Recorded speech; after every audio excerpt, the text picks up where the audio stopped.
Les vers ronds. Les vers ronds et les douves rendent souvent les animaux malades, mais ils ne sont pas visibles à l'œil nu dans les excréments d'un animal. Alors que du côté des vers plats, comme les ténias, ne rendent pas souvent les animaux malades, même si vous pouvez les voir dans les excréments d'un animal. Salut les amis, aujourd'hui nous allons parler des parasites internes chez les animaux de l'élevage. Cette vidéo sera présentée en 3 parties. Premièrement, nous allons parler des vers plats. Secondo, nous allons parler des vers ronds accompagnés de leurs moyens de lutte. Et en dernière position, nous allons parler des douves. Des parasites très importants, très intéressants chez les animaux et qui causent d'énormes dégâts sans le savoir. De façon générale, les parasites internes sont subdivisés en 2 parties.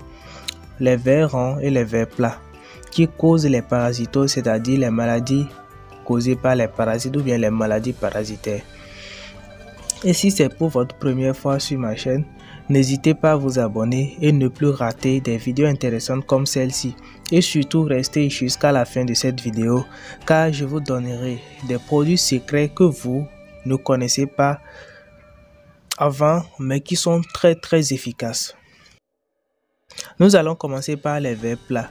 Au nombre de ces vers plats, on a les tubulariés, des vers aquatiques, les trématodes et les cestodes, qui sont des vers segmentés solitaires comme le ténia. Aujourd'hui, nous allons parler des ténias chez les animaux. Les ténias, de façon majoritaire, même à l'état adulte, ne rendent pas les animaux malades. En revanche, les kystes de ténia peuvent rendre l'homme malade. Donc, suivez attentivement. Le cycle des ténias. Tous les ténias possèdent 2 hôtes, l'homme et les animaux. L'homme est appelé hôte définitif car il héberge le parasite adulte constitué d'anneaux d'environ 5 mètres, se remplissent d'œufs, se détachent. Une fois détachés, ces anneaux sont ensuite expulsés dans les excréments, puis se rompent et libèrent les œufs dans le milieu extérieur. Ces œufs sont alors consommés par les animaux ou insectes appelés hôtes intermédiaires. Ils éclosent dans les intestins de l'hôte intermédiaire et se transforment en larves qui pénètrent à l'intérieur de l'organisme où elles s'immobilisent et forment un kyste rempli de liquide dans lequel baignent les larves. C'est en consommant de la viande ou des insectes contenant les kystes que les animaux et l'homme s'infectent à leur tour et le cycle recommence. Je tiens aussi à vous rappeler que ces kystes, une fois formés à l'intérieur de l'organisme de l'hôte intermédiaire, ces kystes iront maintenant se fixer sur les muscles et aussi au niveau du cœur. C'est en consommant maintenant des viandes non cuites que l'homme et les autres animaux s'infectent à leur tour et le cycle recommence. Voici les moyens de lutte contre les ténias. Pour traiter les ténias, c'est simple. Utilisez les vermifuges régulièrement comme les praziquantel, les mebendazole. Il est aussi important de prévenir ces parasites, n'est-ce pas? C'est la raison pour laquelle il faut éloigner les chiens, les porcs et les autres animaux des cadavres. Évitez de manger de la viande contenant des kystes de ténia. Prenez le soin de vous déparasiter vous-même. Faites cuire la viande suffisamment pour que la chaleur détruise les kystes. Dans les cas où elles sont massives, enterrez et brûlez les cadavres. Il est très important de déparasiter votre chien contre les ténias.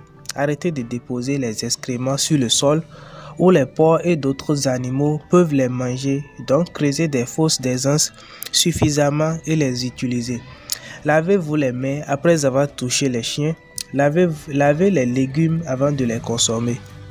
Les vers ronds. Au nombre des vers ronds, on a les nématodes.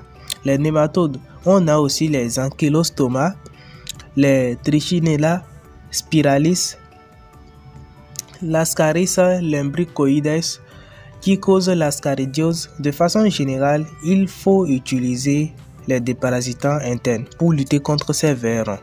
En élevage, les vers ronds font maigrir l'animal et interrompent leur développement. Ils provoquent souvent des diarrhées. Ces vers ronds sont retrouvés dans les pâturages parce que les pâturages ne sont pas entretenus correctement et que les œufs et les larves de ces vers ronds s'y trouvent. Ainsi, nous avons les vers des oreilles, les vers des yeux, vers du cœur, les ankylostomes, les plaies de garrot qui sont aussi causées par les vers ronds et les strongles respiratoires. Voici quelques symptômes pour reconnaître au moins l'apparition des vers ronds dans votre troupeau. Si vous constatez la diarrhée dans votre élevage, l'abdomen, l'animal a un abdomen gonflé, les poils de l'animal sont piqués et la perte de poils. Ceci peut être dû ou causé par la présence des vers ronds dans votre troupeau. Voici le cycle de vie des vers ronds. Le fait de savoir comment vivent les vers ronds permet de comprendre comment les combattre. Ce sont des adultes qui rendent les animaux malades. Les adultes des vers ronds qui rendent les animaux malades. Ce sont les adultes des vers ronds qui rendent les animaux malades. Ils sont fins, blancs, rouges ou bruns. Ils sont visibles dans l'estomac ou l'intestin des animaux morts. Après les avoir tués, on voit ces vers ronds dans leur estomac ou bien l'intestin des animaux. Ces adultes pondent les œufs qui sont expulsés dans les excréments par les animaux 3 semaines environ après que ceux-ci ont été infectés. Un ver peut produire jusqu'à 15 000 œufs par jour. Waouh! Les œufs éclosent dans l'herbe et les larves se développent et se transforment. Les animaux avalent les larves avec l'herbe qu'ils broutent tôt le matin ou tard le soir ou pendant un temps humide. Les larves pénètrent ensuite dans l'organisme et deviennent des vers adultes qui pondent de nouveaux œufs et le cycle recommence. Comment combattre les vers ronds? Pour combattre les vers ronds, c'est simple, il faut nourrir correctement les animaux. Les animaux correctement nourris sont à même de lutter contre de nombreux vers. Ne laissez pas trop d'animaux longtemps sur un petit pâturage. Coupez les herbes hautes. Ainsi, les rayons du soleil détruisent les œufs dans les excréments déposés sur le sol. Mettez les jeunes animaux au pâturage avant les adultes, car les adultes peuvent ne pas sembler malades et néanmoins déposer les excréments contenant les œufs de vers, ce qui rend les pâturages dangereux. Traitez toujours la totalité d'un troupeau qui occupe une même parcelle ou même au même moment. Traitez les jeunes animaux en période de croissance, y compris les animaux spécialement destinés à l'engraissement. Les brebis et les chèvres en gestation, il faut les traiter. La vermification évitera qu'elles transmettent les vers à leurs petits. Traitez les moutons et chèvres de moins de 2 ans et les bovins de moins de 3 ans, car il est généralement inutile de traiter les bovins adultes. De manière préventive, donnez les vermifuges tous les 3 mois. Nettoyez et retirez les excréments tous les jours et faites-en un tas. Ensuite, soit vous les brûlez, soit vous les éparpillez dans votre champ pour d'autres activités. Les volailles aussi peuvent être infectées par ces vers ronds. Maintenant, nous allons parler des douves. Les douves font partie du groupe des vers plats, mais très dangereux pour les animaux, surtout les ruminants. Voici ainsi le cycle de vie des douves. Les douves adultes, 1 à 10 mm, vivent dans le foie des animaux. Chaque douve adulte pond jusqu'à 20 000 œufs par jour qui passent du foie dans les intestins.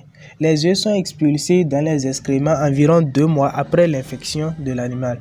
Les œufs éclosent et produisent des larves très petites qui s'introduisent dans les petits escargots qui peuplent les eaux dormantes et se développent pendant 6 semaines comme ça. Ensuite, elles quittent les escargots et se collent aux plantes qui poussent au bord de l'eau. Les animaux sont infestés en consommant ces herbes qui s'y trouvent au bord de l'eau. Les larves grandissent dans l'intestin des animaux, puis elles transpercent pour atteindre le foie où elles atteignent le stade adulte. Une fois atteintes maintenant le stade adulte, ces larves et ces douves adultes pondent les œufs et le cycle recommence. Comment combattre ces douves adultes? Le problème, c'est simple. Voici les vermifuges que je vous recommande fortement d'utiliser dans votre élevage. Nous avons l'oxyclosanide. L'oxyclosanide, très efficace. Et concernant la prophylaxie, voici les méthodes à adopter. Utilisez un vermifuge pour détruire les douves adultes et empêcher la contamination des pâturages par les œufs. Donnez un vermifuge à la fin de la saison sèche afin d'empêcher les douves de se développer et de contaminer le pâturage pendant la saison humide. Traitez les animaux 3 fois par an. Évitez d'utiliser comme pâturage les endroits qui ont été inondés. Faites boire les animaux dans un récipient ou abreuvoir avec l'eau de pluie ou forage. Détruisez les escargots avec des plantes comme Phytolacca dodecandra, les eucalyptus, plantés de façon que leurs feuilles tombent dans l'eau, permettant aussi de lutter contre ces escargots. Mais attention, ne plantez pas des eucalyptus dans des endroits où l'eau est rare, car ce sont des arbres qui ont besoin de beaucoup d'eau. Les canards sont aussi utilisés pour lutter contre ces escargots, et aussi pour les combattre. Au cas où vous n'êtes pas un technicien, il est nécessaire de faire appel à une personne ou à un technicien qui connaît les problèmes parasitaires de votre région pour établir un programme de lutte. Incitez les autres éleveurs de votre région à vous lutter contre les escargots et limiter les risques liés aux douves. Nous sommes à la fin de cette vidéo et si vous avez aimé, n'hésitez pas à vous abonner et activer la cloche de notification et liker, partager surtout, partager car cette chaîne progresse grâce à vous. Et si cela continue comme ça, notre équipe prévoit de lancer des jeux concours pour des abonnés qui posent des questions, qui commentent, qui interviennent, voilà. Et si vous avez d'autres questions ou bien des idées qui pourraient nous intéresser à élaborer sur différentes vidéos, alors n'hésitez pas à les poser dans les commentaires. On se dit à la prochaine.